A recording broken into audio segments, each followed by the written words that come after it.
ایک مصرع بھی رسا تو ہو سکتا ہے، مرثیہ نہیں ہو سکتا۔ مرثیے کے تقاضے کچھ اور ہوتے ہیں۔ جوش صاحب نے مرثیے لکھے اور ضمیر اختر نے ان کو شائع کیا کہ جوش کے مرثیے، اسی میں خط ہے کہ جوش صاحب کو تو یہ ادراک تھا کہ مرثیہ کسے کہتے ہیں اور مسدس کسے کہتے ہیں، ضمیر بھائی کو نہیں تھا تو نہیں تھا، تو مرثیے کے تقاضے اپنے ہوتے ہیں۔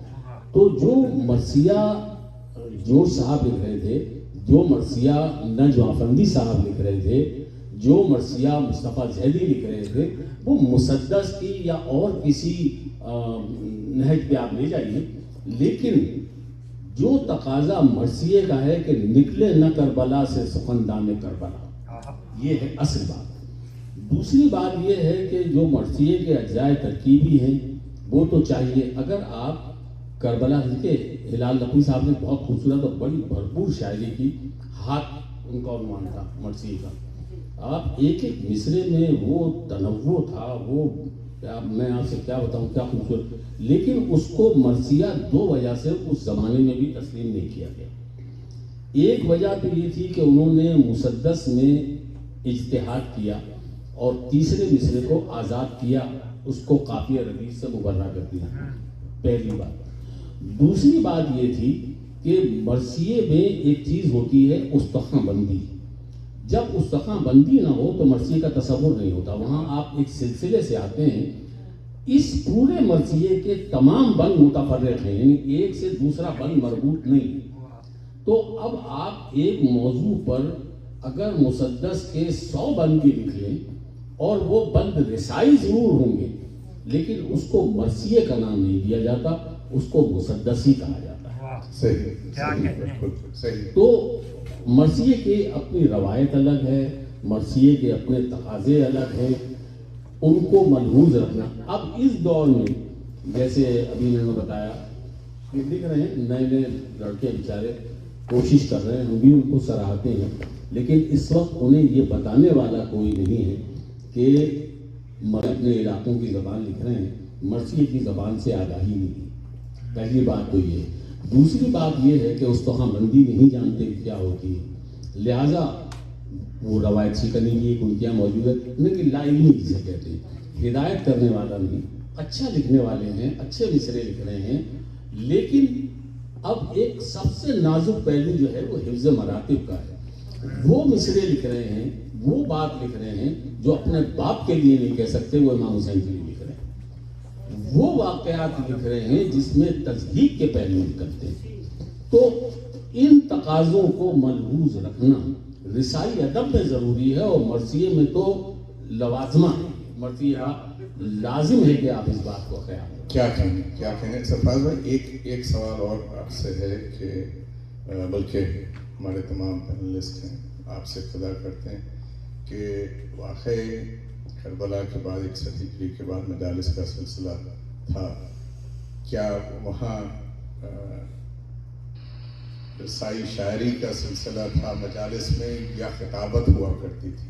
اچھا دیکھیے یہ کیا ہے میں چاہوں گا بالکل میں آپ سے عرض کرتا ہوں، خطابت کا تو تصور ہی نہیں تھا، اور یہ امام کے زمانے سے، امام زین العابدین کے زمانے سے لے کر اور بر صغیر تک کوئی وجود ہی نہیں تھا خطابت کا۔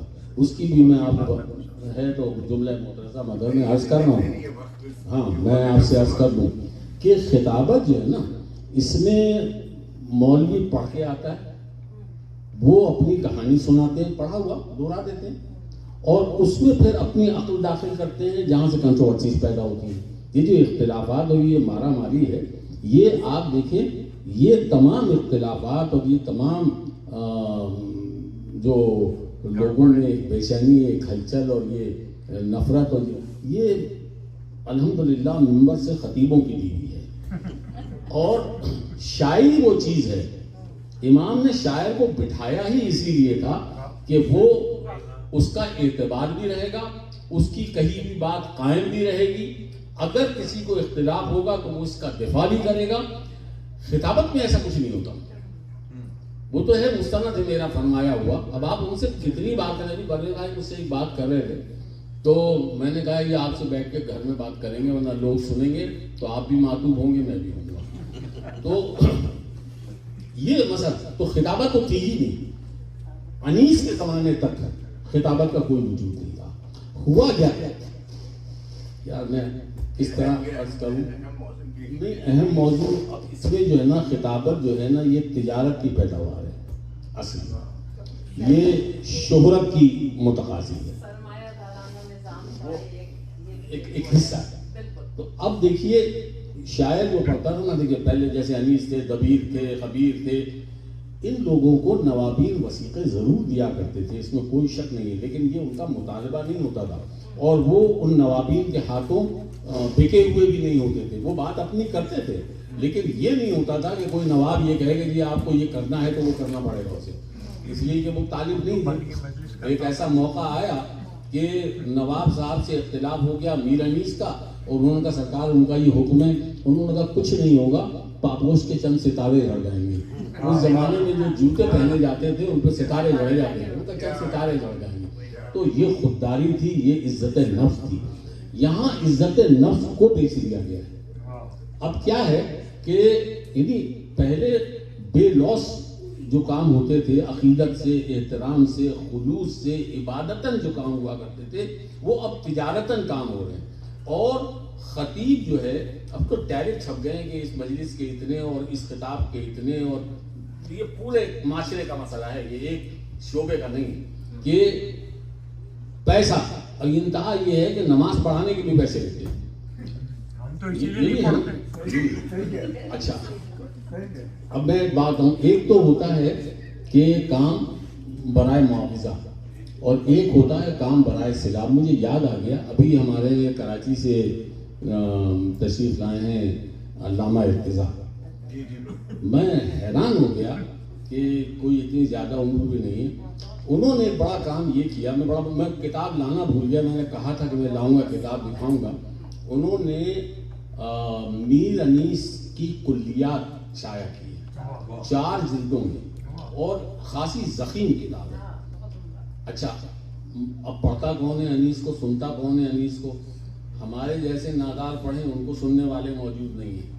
انیس کو سننے والے ہم کہاں سے پیدا کریں؟ لیکن اس شخص نے کمال یہ کیا ہے, اس کی تحقیق, اس کی محنت یہ ہے کہ اس کتاب میں میر انیس کے تمام مرثیے جو شائع ہو چکے ہیں وہ, اس کے علاوہ 2 غیر مطبوعہ مرثیے وہ شامل کیے ہیں.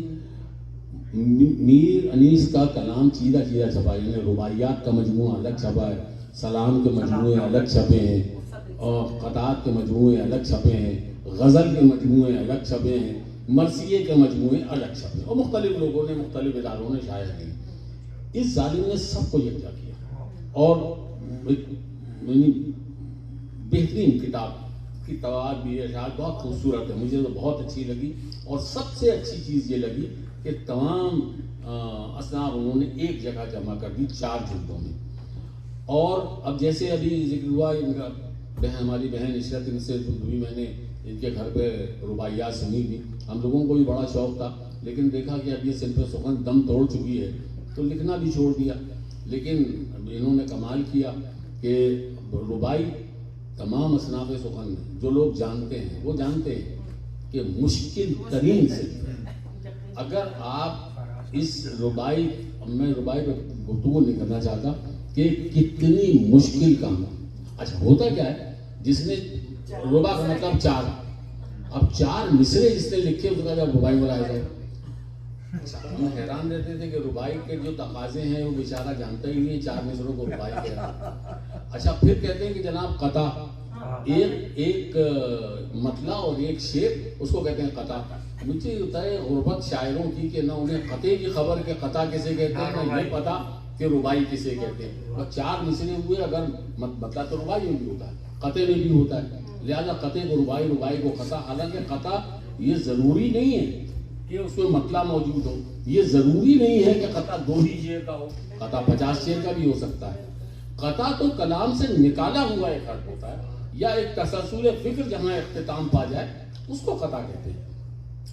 اب ہمارے یہاں بہرحال میں اس کتاب کا ذکر کر رہا تھا کہ اس کتاب میں دیکھیے اپنی تربیت کے لیے اپنی فکر کو وسعت دینے کے لیے اگر یہ میر انیس کو پڑھ لیا جائے نا صاحب تو سارے اصناف سخن کی تعلیم آپ کو مل جائے گی، زبان بھی مل جائے گی، غزل بھی مل جائے گی، قصیدہ بھی آپ کو، اچھا مصنوی جو ہے اس کی ایک بحر مخصوص ہوتی ہے، مصنوی کی بحر مخصوص بحر ہے، لیکن وہ تسلسل فکر وہ ایک ہی مضمون ہوتا ہے، تو وہ رنگ بھی آپ کو یہاں مل جائے گا۔ تو آپ کا کیا فرما رہے تھے، میں بھول گیا جو ہم نے فرمانا تھا وہ ہم بھول گئے۔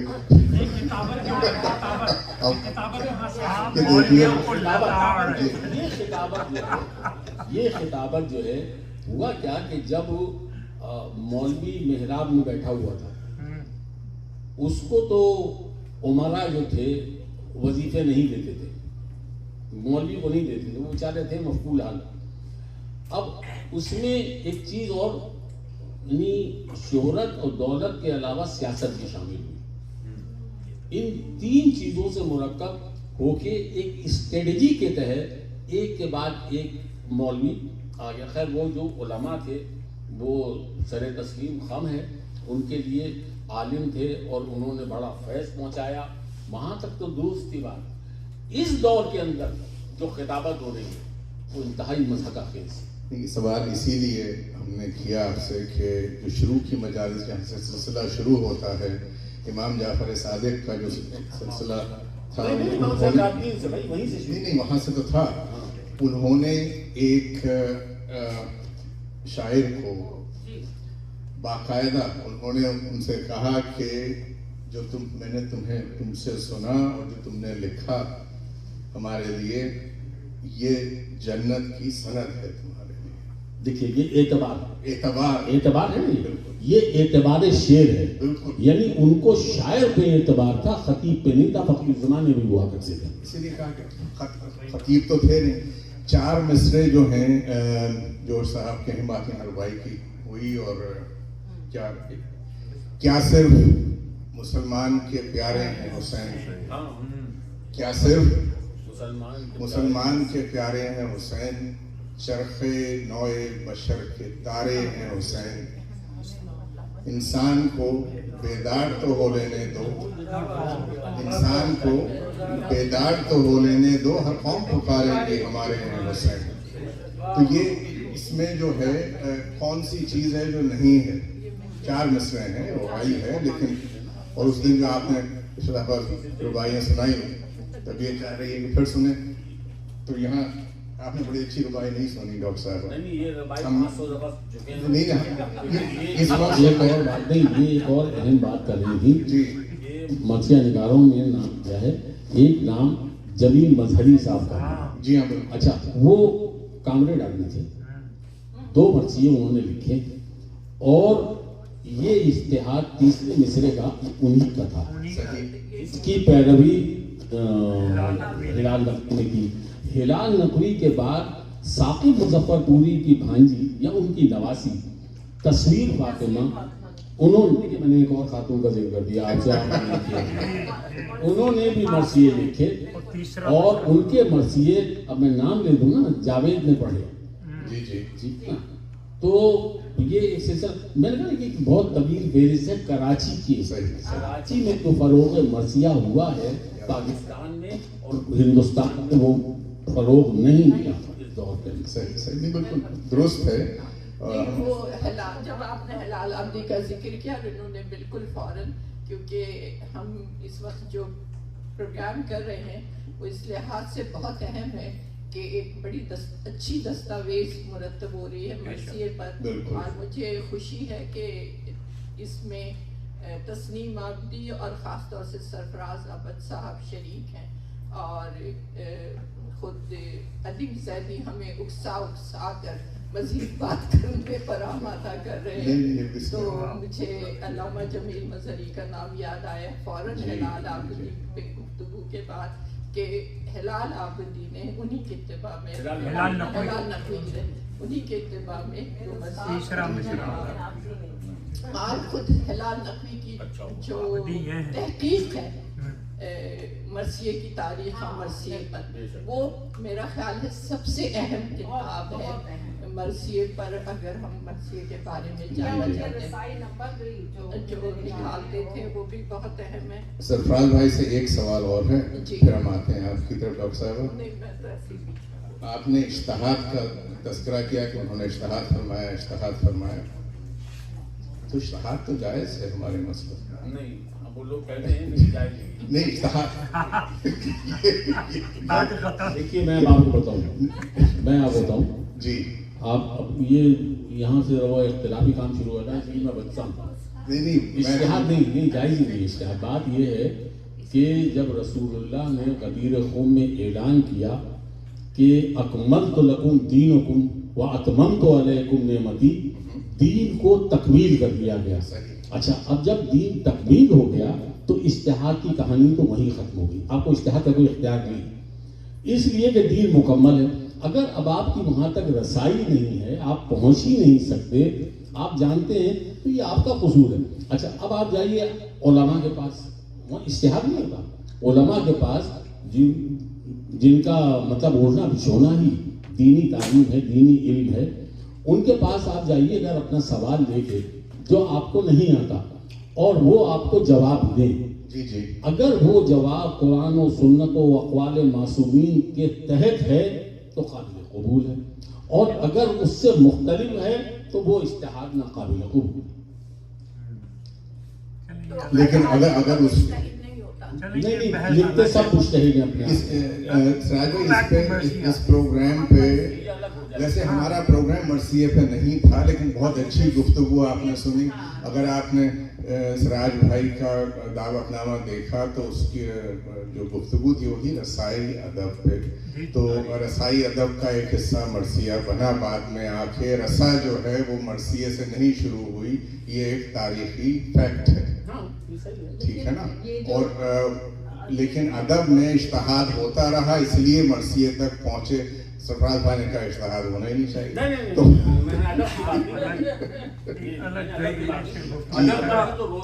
ادب میں تو تھیولوجی میں اجتہاد اور ادب کا اجتہاد یہ اس پہ پروگرام پھر کبھی کریں گے. اشتہاد کے اوپر بات بعد میں ہوگی، کیونکہ انہوں نے بہت ساری باتیں جو کی ہیں میں ان کی بہت عزت کرتی ہوں اور ان کی مانتی بھی ہوں، تقلید میں بھی ہوں ان کی. لیکن اللہ آپ کی مغفرت کرے. لیکن اس کے باوجود بہت ساری باتوں سے ان کے اختلاف ہے. یہ جو ہاں، اس لیے وہ پھر کبھی صحیح، اس لیے کہ رسائی ادب جو ہے نا اس میں اجتہاد اور خطابت اس کا ذکر نہیں ہے ہو رہا.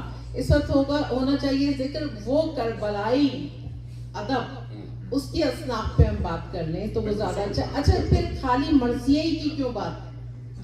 کربلا کے حوالے سے آج کے زمانے میں، یعنی اس وقت پاکستان بننے کے بعد خصوصاً غزلوں کے اندر وہ رنگ ہے. ضمیر اختر صاحب کی پوری شاعری وہ کتاب ہے کہ کربلا اور اردو غزل. جی ہاں، تو اس لیے رسائی شاعری جو ہے نا اس کو محدود مت کریں. ہم تو نہیں کرنا چاہ رہے بالکل، بلکہ آج کی تقریب کا سراج بھائی آپ کے ہیوسٹن میں کل رات ایک بچہ آیا جو یہاں پہ ایم ڈی اینڈرسن میں روٹیشن کے لیے آیا، جسے ہم آج آپ کے پروگرام میں لے آئے.